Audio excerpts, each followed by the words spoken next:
Hey there, I am Kate All with Simple Pin Media. We've been doing Pinterest marketing for the last 10 years, and I am here to bring my expertise to you so that you can use Pinterest to help your business grow. Today, we're going to be talking about the tactics you need to stop doing on Pinterest. Now, this is a video for someone who might be 2 to 3 years into their Pinterest marketing. They have kind of a steady understanding of how Pinterest works, and maybe they've listened to a few other blogs or podcasts, and there's a lot of hacky things that maybe they've tried. All right, there are two particular tactics we heard at a recent conference that you need to stop doing. One is minor changes on your images that make it seem like a fresh image. So fresh pins are something that it's a common term. We have a video on that over here that you can watch that people have referenced since 2019. And I think that if they make these minor changes on their images, their pins will be seen as a fresh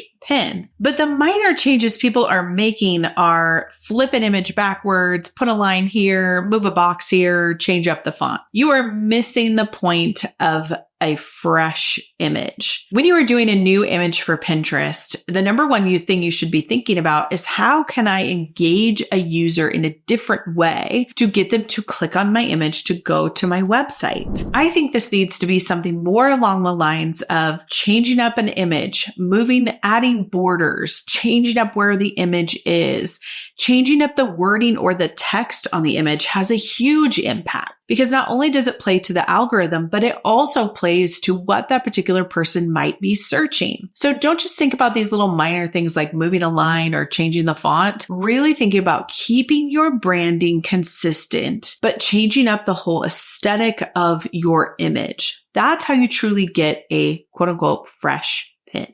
All right, if you are looking for Pinterest business advice and tools and resources and news, then I'd love for you to sign up for our weekly Pinterest Made Simple newsletter. This is brought to you every Wednesday. I write it and I gather together all the resources, all the news that's happening around the interwebs, and help serve up to you in a really simple, easy to read format where you can understand what's happening on Pinterest. You can get access to tools that will help you get better, and you'll be able to talk about Pinterest at a party like you know exactly what you are talking about. So it's basically the Pinterest Cliff Notes. Again, you can get this for free at simplepinmedia.com/newsletter. Just click the link below in the description to sign up now.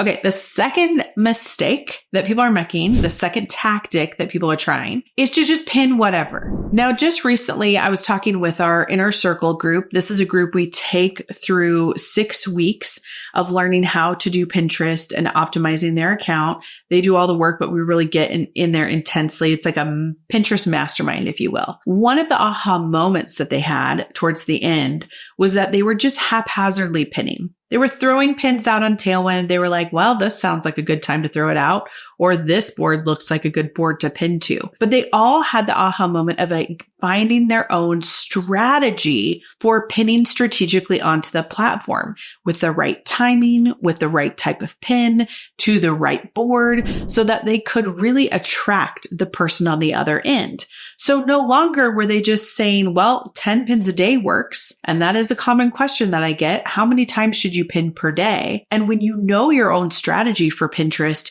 you come up with your own number, not the number that somebody else has for you. So the two things I'd love for you to change up right now, if you are doing these, is one, stop making minor changes on your images so that they're declared quote unquote fresh pins, but really change up the aesthetic to where it might attract a new type of user. And then the other is really getting a pinning strategy that works for you, works for your seasons, and works for the end user that's going to be clicking on your pin. Don't just throw a bunch out there and kind of hope for the best. I'll leave you with this. If you don't have foundational strategies for Pinterest, it is really hard for you to change up your tactics or know even why you're using particular tactics. Sometimes you might just have heard something from somebody else and you're like, well, this sounds good. I'm going to try it. This sounds good. I'm going to try that. If you need solid strategies, we have a Pinterest marketing blueprint course. This is a really great way for you to get set up on Pinterest quickly, effectively, and in the right way. Click the link below in the description to grab our Pinterest marketing blueprint. You don't need a big comprehensive course. You just need this one to really get you started so that you can grow. Don't forget to like and subscribe, and we'll see you in the next video.